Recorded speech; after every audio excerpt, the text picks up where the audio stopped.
지금 김태우 수사관 이야기가 대한민국을 흔들고 있습니다. 정치 사찰 이야기죠.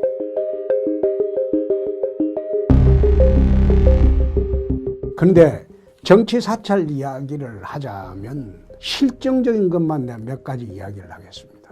노태우 대통령 때 안기부에서 정호용 씨가 대구 남구에 출마할 때 출마를 못하도록 뒤따라다니고 사찰 압박을 했어요. 전방위로. 그 다음에 노태우 대통령 이후에 YS 때 대통령 초기에 돌아가신 김광일 비서실장하고 그 당시 안기부장하고 크게 한판 붙은 일이 있어요. 그 당시에 안기부장이 대통령 비서실장의 전화에 도청을 했다는 겁니다. 그런데 그때 안기부장 말이 우리는 국가 안보를 위해서 대통령도 도청한다. 아마 그 당시에 안기부장하고 김광일 실장이 크게 싸움이 붙었을 때 YS는 안기부장 편을 들었어요. 김광일 실장이 결국 사퇴를 했죠. YS 이후에 DJ 들어왔을 때 제가 그 당시에 DJ 저격수를 했습니다.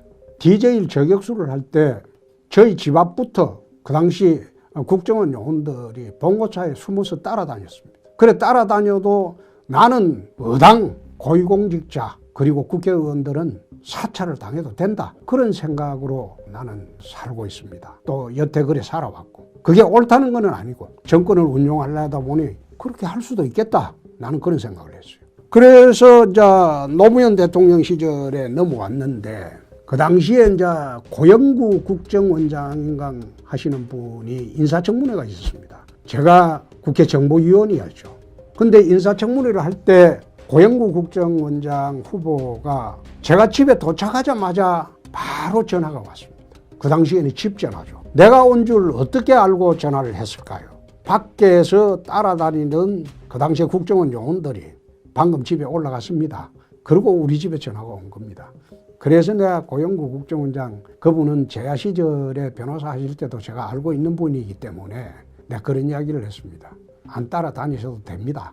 네, 나쁜 짓 하지 않습니다. 그러니까 고영구 국정이 그게 무슨 말씀이냐고 그러길래 내가 들어오자마자 전화 오신 거 보니까 밖에 직원들이 보고한 것 아닙니까? 이젠 거짓 하지 마십시오. 그러니까 내 기억으로는 고영구 국정원장이 되고 난 뒤에 노무현 대통령 시절에는 국정원 직원들이 따라다니지 않았다고 나는 확신합니다. 그런데 그 국정원이 언제 미행을 하지 않고 정치 사찰을 했냐 밝혀진 게 정영근 의원이 2002년 대선을 앞두고 10월에 국정원에서 감청했고 도청했다는 감청은 참 적법하니까 빼고 핸드폰 도청했다는 그 자료를 대거 입수를 해서 저하고 그 당시에 전재희 의원하고 핸드폰 대화한 내용을 도청한 걸 언론에 발표를 해본 일이 있어요. 그 당시에 그 전화를 하면서 이제 이해창 총재를 내가 비판을 많이 했죠. 그래서 그걸 정영근 의원이 이제 악의적으로 했다고는 보지 않습니다만은 국정원에서 도청을 했다. 그 자료를 대거 언론에 배포하는 바람에 내가 그랬습니다. 아, 따라다니지 않더만은 이제는 도청하는구나. 그래서 내 기억에는 그의 국정원 국정감사 때 도청 장비를 어떻게 했냐. 집중적으로 따지니까 없앴다. 이런 이야기를 들었어요. 그 당시에 신건 국정원장께서 도청 장비를 없앴다. 그러고 말았는데 나중에 국정원 직원들 이야기를 들어보니까 인천 앞바다에 버렸다고 합니다. 사찰 이야기는 어제 오늘 이야기가 아니고 이렇게 진행이 되어 왔고 그 뒤에는 난 모르겠습니다. 제가 경험한 사찰 이야기는 그렇고 미국의 FBI 후보국장이라는 사람은 48년간 FBI 수사국장을 했습니다. 그 사람이 죽기 직전까지 FBI 국장을 할 수 있었던 것은 대통령이 아무리 바뀌어도 대통령의 내실까지 말하자면 잠자리까지 도청을 했습니다. 그 도청 자료를 갖고 또는 유명한 상원의원 대통령 후보의 도감청 자료가 있기 때문에 누가 대통령이 다음 되더라도 후보국장을 자를 수가 없습니다. 그만큼 후보국장이 48년 동안 전설적으로 도청, 감청 거기에 세계적인 인물이었다. 미국도 그렇습니다.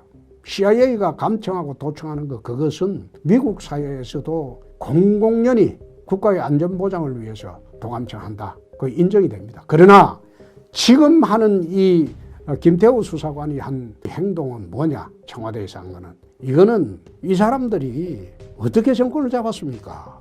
민간인 사찰한다고, 정치 사찰한다고 얼마나 많이 공격을 하고, 그렇게 해서 국민들에게 정권이 부도덕하다고 해놓고 자기들은 정권을 잡았죠. 정권 잡아서 최근에 DNA가 다르다 이런 이야기도 했습니다. 나는 저 사람들은 사람의 DNA가 아니고 무슨 동물의 DNA인지, 안 그러면 화성인의 DNA인지 말하는 거 보면 참 그렇다. 한국 정치판에서 좌파와 우파를 격렬하게 비교할 수 있는 것은 좌파들은 뻔뻔스러워요. 근데 우파들은 비겁합니다. 그렇게 해서 좌우를 구분하시는 것도 국민들이 쉽게 좌우를 구분할 수 있는 방법이다. 이런 말씀을 드리고 사찰 이야기는 오늘 여기서 끝내겠습니다. 감사합니다.